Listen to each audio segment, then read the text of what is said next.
Welcome to our morning view. Today we're going to talk about the TST 770 TPMS unit, its features, and additionally we're going to discuss why you may want to purchase one or upgrade your current one. You're going to want to hear this. Stick around. In today's video, we're going to talk about 3 different TPMS systems that we've used in the past. 2 we purchased, 1 came with our Navion. We're going to review what we liked about them, what we didn't like about them, and why we are using the current one we are using. Let's start way back. Many years ago, we were on our way to Yellowstone National Park, and we had a slide-in truck camper, no TPMS unit. We were about 40, 50 miles outside of Yellowstone, and we had a blowout. Luckily, it wasn't an accident, but there was no place to pull over on the side of the road. Luckily, up the road about a half mile was a rest area. So I drove it up there. We had to change the tire, and we were on our way. And it cut into our Yellowstone trip a little bit. Yeah, We had to unload the truck camper to get the tire off, which took a fair amount of time with 2 kiddos with us. And then just outside in West Yellowstone, we had to find a tire shop, of which there is 1. So you're willing to pay whatever price you need to. So those were some pretty spendy tires and an added expense on a trip we didn't plan for. But we got it taken care of, and we enjoyed our Yellowstone adventure that trip. Right, but if we would have had a TPMS unit, it would have probably alerted us to the high temperature, and we wouldn't have had a problem. Yeah, quite possibly. So when we got our Class A, and now technology in vehicles is most cars and trucks come with TPMS systems built in. RVs don't, so you have to add it on aftermarket. I think I was on the edge. I'd RV'd my whole life, never had a TPMS, so I was like, why do I need one now? Ron's always the safer guy, and he was like, we need one. So we did our research, watching YouTube videos and what other YouTubers were using, and what one did we end up picking? We got the EZ TPMS unit. It was a good unit. One of the things I didn't care for about it was I found it hard to see. And it rotated through the numbers. It rotated through the numbers, and I really liked that. But like I said, it was hard to see, and it took a long time for it to find all the sensors. It's funny because I didn't like that it rotated, because it would be alarming, and you're looking and the numbers are all right, and you're like, well, what's going on? Should I stop? I don't know. Right. And so I always felt like it took forever to get back to the alerting tire. Right. But the numbers were big enough to read, and that was something that we both wanted to be able to see the numbers. But it's hard to get a good position. Yeah. Then when we bought our new Navion, it came with a TireMinder system, which initially I thought was really great, but it didn't rotate through it, and the screen was so small. The screen was real small. I just didn't like it. When we first got it, I said, why don't we use it? Because it was so small, it fit nicely on the dash. It didn't take up a lot of space, so I liked it. But it was so small, when I drive, I couldn't hardly even see the numbers. No. So that brings us to our new one, which we just recently upgraded to, the TST 770, which is a 5-inch display, and it rotates as a color display with touchscreen. Yeah. It's already given us a couple of alerts that we've had to take action on. Yeah. It rotates through all your tires, and gives you temperature, and it gives you the pressure of your tire. And then if you go into setting, you can set your parameters for PSI, bar, and it automatically sets your high temperature at 158. You can change these things manually, but for the most part, it makes all the calculations for you. These ones pair like a dream. On some of the other units we've had problems where the head unit wouldn't sense the tire sensor, so you'd have to literally unscrew the sensor a little bit and then plug it back in and hope that it would repair. And it gets to be kind of frustrating when you're on a long trip and then you got to pull on the side of the road because you don't know if you have a tire issue or not. Well, I think it gets kind of frustrating when you're 60 feet long on the side of the freeway. That's true too. You can't just pull over anywhere. Yeah. And you don't know if you have a tire or not because the TPMS says you don't have a tire. The TST 770 will give you your heading, it will give you your speed, and it'll give you your elevation, which you don't really need, but I kind of like it. Especially you get up in the mountains, it's kind of nice to see how high you are. Well, we took a trip to the 95 this summer, and the elevation, the altimeter came in handy because Phoenix is at sea level, and you quickly climb out of the valley. And our TPMS on a 120-degree day was going crazy in the mountains because of the change in elevation and the heat.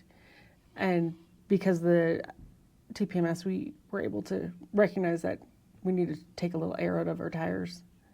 Well, they also overheated at one point, so we had to pull over and wait for the tires to cool down because they were over temperature. But that was all because of elevation and expansion. Yeah. But we wouldn't. The point is, we wouldn't have known. We wouldn't have known had it not been for the TPMS. Another feature of this TPMS I like is, and I think it's just that the technology has gotten better, is it has like a magnetic plate on the back.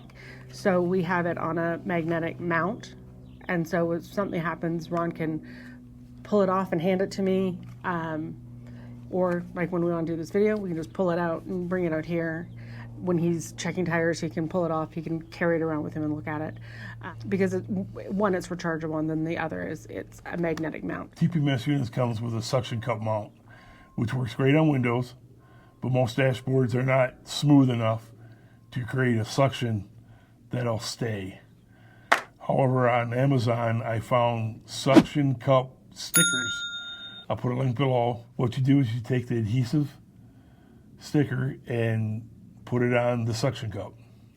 Then you take the other side and you put it on the dash wherever you want. Let it sit for 24 hours. And so far, ours has not moved at all. No. And I quite like it. I'll put a link down below.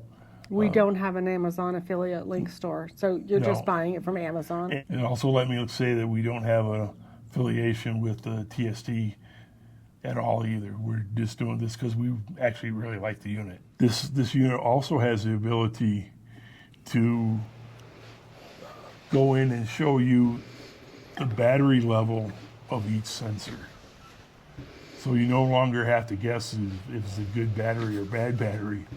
I suggest you replace the batteries yearly, but in the off chance you don't, you do have the ability to go in and see the status of that battery for the sensor. I would suggest to carry batteries with you. Definitely carry batteries with you. I carry 6. One thing Ron really likes about this unit is you can pair it to multiple trailers configurations. So say you have the motorhome with the TPMS and you're towing a car, you could do that configuration.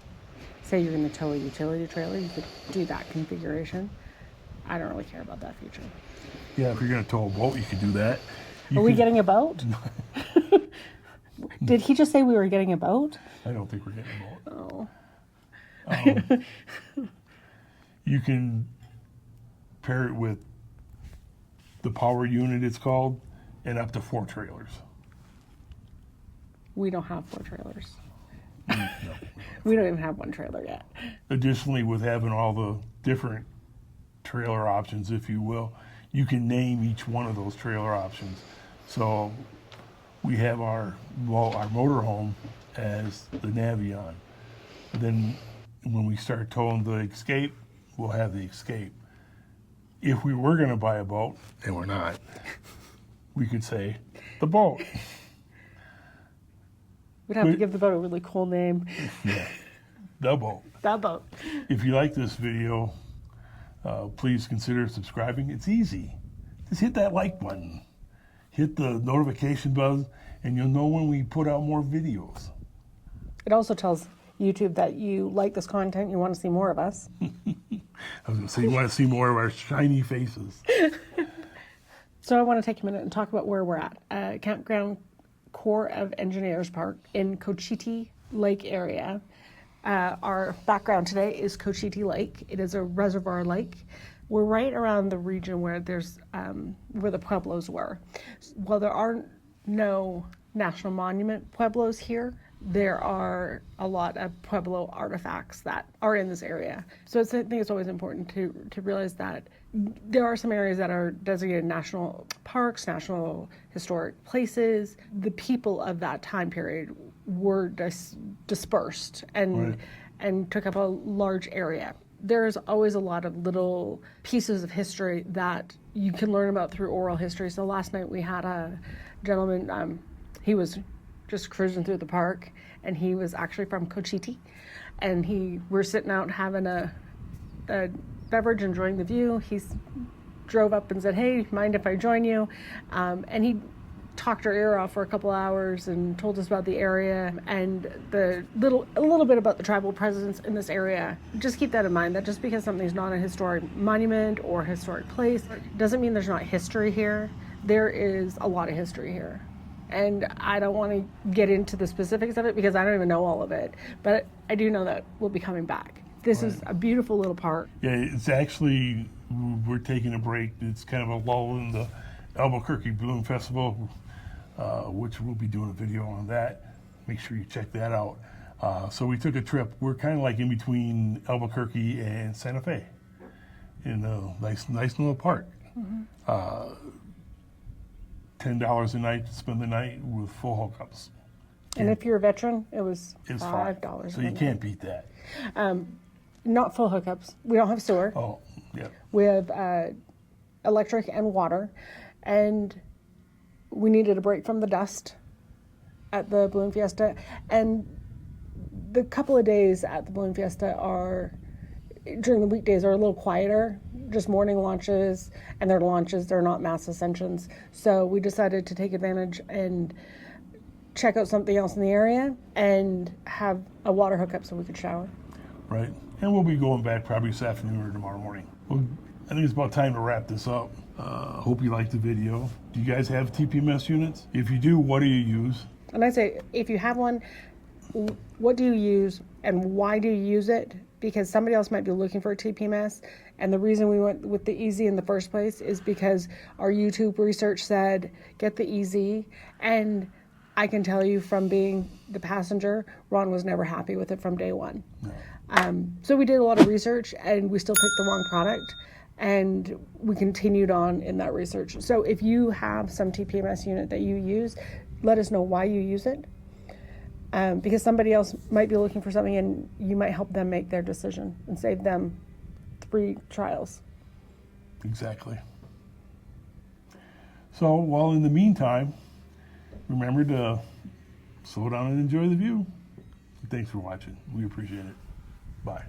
Bye.